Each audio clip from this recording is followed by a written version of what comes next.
to give you some examples, if I may, when I was down in Philadelphia at my petition hearing, I was being brought back to the prison, and the sheriffs had turned the radio on. I was listening to the news, and the newscaster said, "This just in," there's a bulletin, ABC, American Broadcasting Corporation, has just been acquired by Disney Corporation. And I laughed. And I was in the back, and I was just laughing. I said, well, I guess we're going to have Mickey Mouse and Donald Duck on the news tonight, right?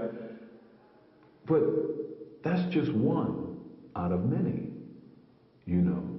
We used to talk about, almost the same way I said earlier about politicians, we used to talk about the media being in the hip pocket of big business and being controlled by big business. Well, today, the major media are big business. They are part of these multinational, huge corporations. And if you think they don't control what comes into that camera lens and out on that TV screen, well, come on. If I own you, I control you. If I pay you, I tell you what to say and what not to say. And when you look at the news today, I'm talking now about a national network newscast.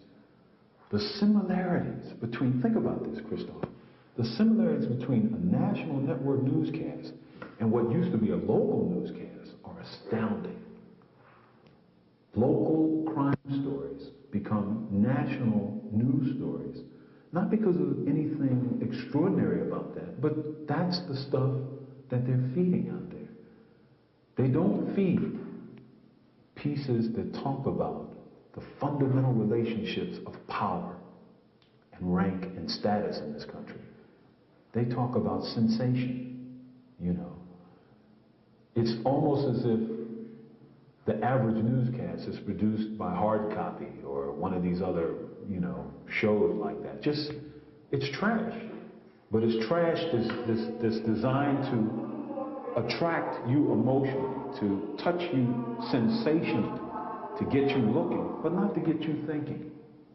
Not to question the fundamental relationships of power, of wealth, of justice, of injustice. Those issues, they don't apply, you see. They do not question the relationship and the rightness of power.